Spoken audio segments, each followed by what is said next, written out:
J'ai vécu en Alaska toute ma vie, jusqu'à récemment, et je n'ai jamais vécu cela avant ou après.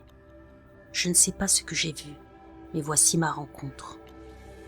En novembre, en classe de 5e, je me suis réveillée vers 2 ou 3 heures du matin parce que j'avais très soif. Je me suis levée et je suis descendue pour aller chercher un verre d'eau.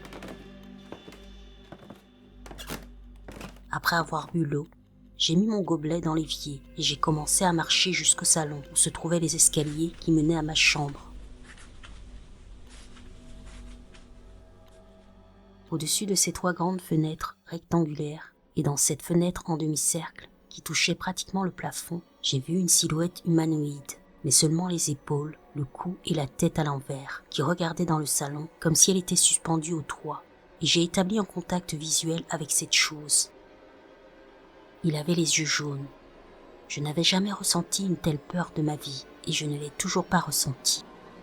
Je me suis littéralement figée, je ne pouvais pas bouger, je ne pouvais rien faire. Je suis restée complètement figée pendant ce qui m'a semblé entre 2 minutes, jusqu'à ce que je me ressaisisse et que je sprinte dans les escaliers.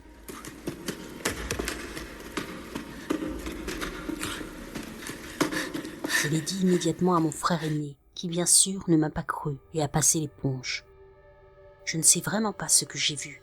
Tout ce que je sais, c'est que je n'étais certainement pas en train de faire un rêve lucide ou une paralysie du sommeil, parce que mon frère se souvient encore du moment où j'ai couru dans sa chambre pour lui raconter ce qui s'était passé. Je n'ai jamais raconté cette histoire à des étrangers auparavant, mais j'aimerais vraiment savoir ce que j'ai pu voir. La chose la plus proche à laquelle je peux penser serait une ombre, mais je ne suis pas sûre qu'elle ait les yeux jaunes, ou même si c'est significatif ou non. J'ai eu d'autres événements étranges dans cette maison, mais je pense que cette histoire est déjà assez longue.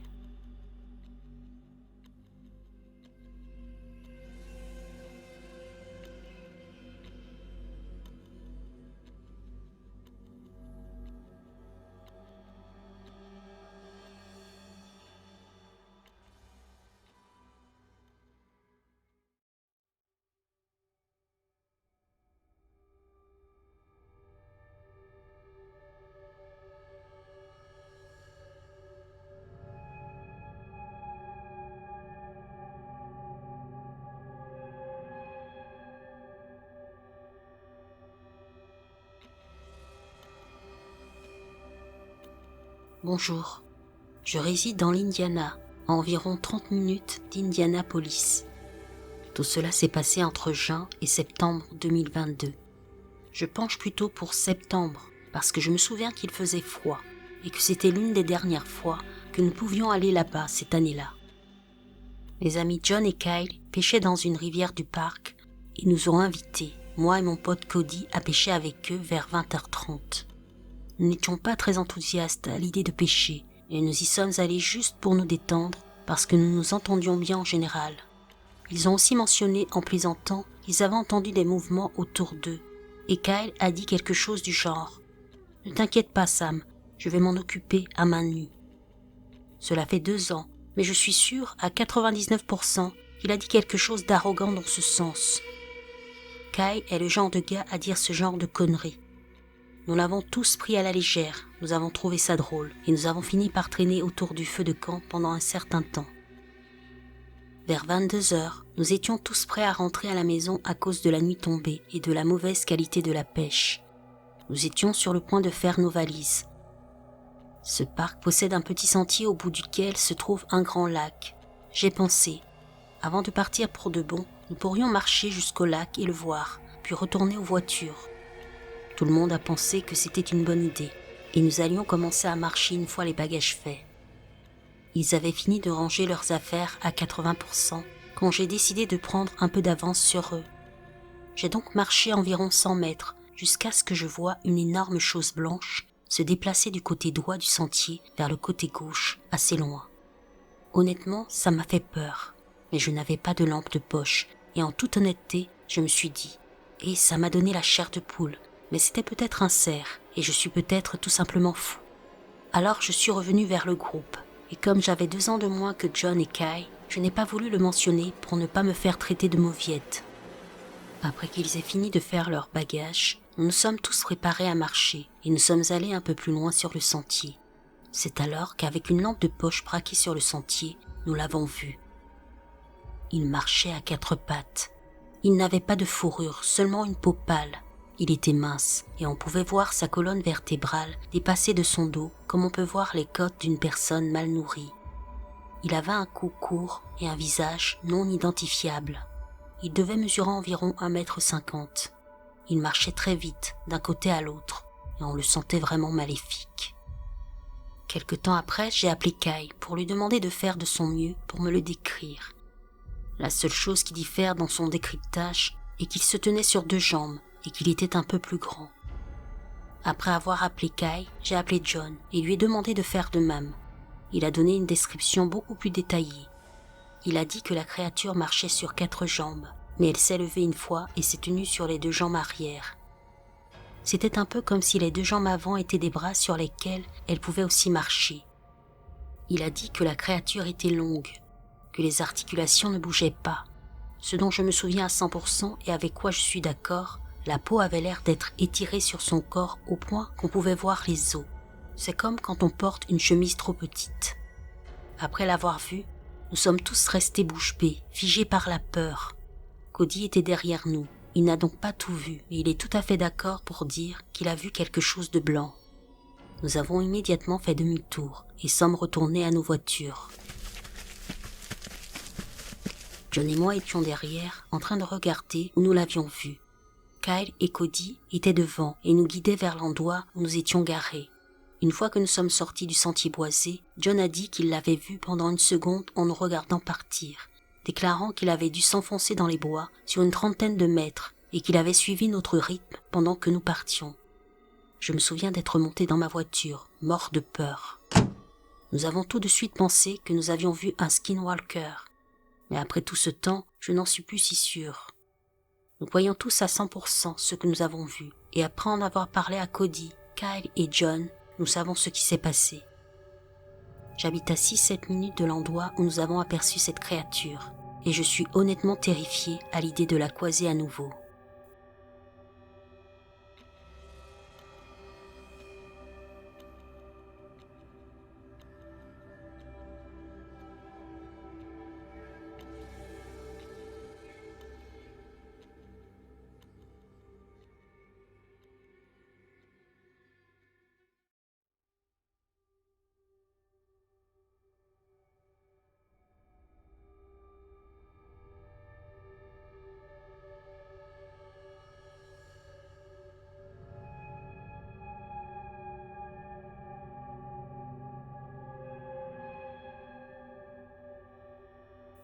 Cet événement a eu lieu à la fin des années 2000, avec plusieurs témoins.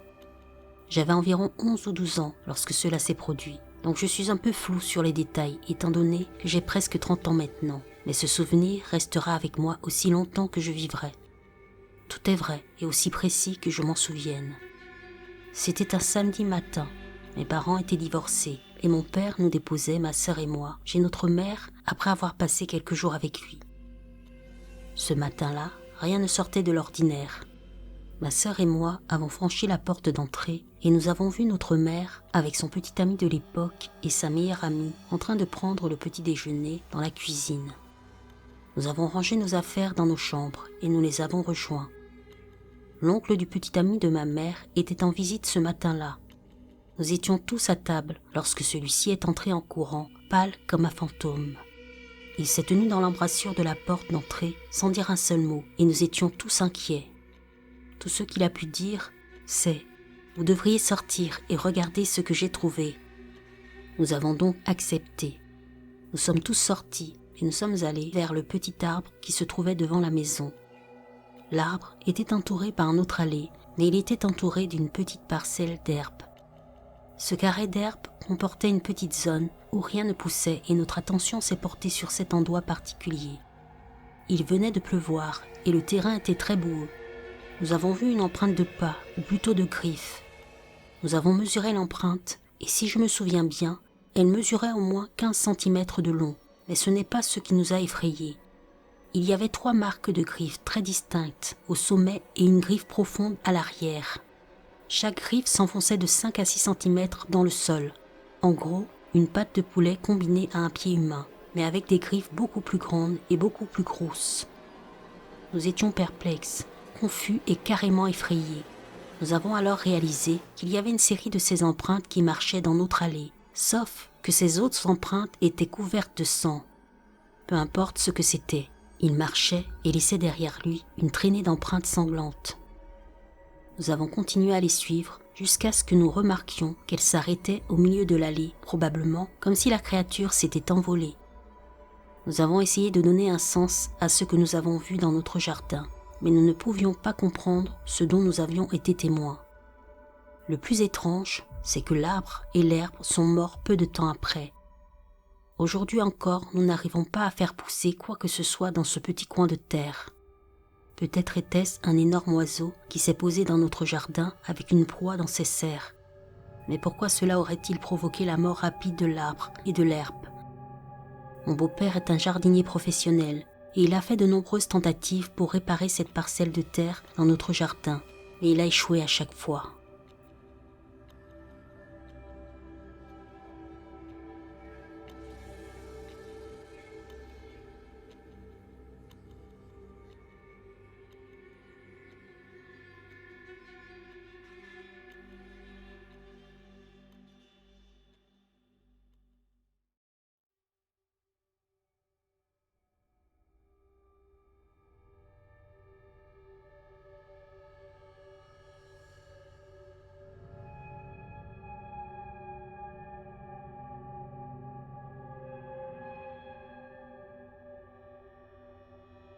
Je travaille comme stagiaire dans une zone industrielle en Inde et mes journées se prolongent souvent jusqu'à des heures tardives.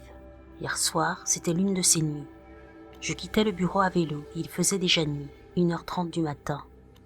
Les rues étaient désertes et le seul éclairage provenait d'un lampadaire qui projetait de longues ombres sur la route.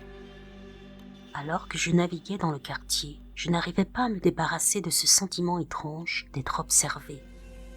Puis, quelque chose a attiré mon attention. Au début, j'ai cru qu'il s'agissait d'un simple effet de lumière.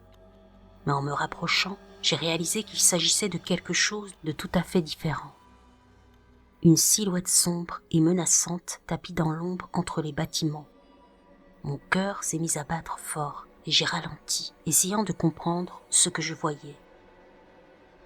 La silhouette était grande et voûtée, avec des yeux luisants qui semblaient suivre chacun de mes mouvements. Je sentais un frisson me parcourir le corps tandis que je l'observais, incapable de détacher mon regard. Subitement, il a commencé à se rapprocher de moi. Ses mouvements étaient anormalement doux et fluides. L'instinct m'a poussé à appuyer sur l'accélérateur, m'éloignant aussi vite que je le pouvais. Brusquement, la créature a poussé un grognement guttural qui a semblé se répercuter dans la nuit, me faisant frissonner.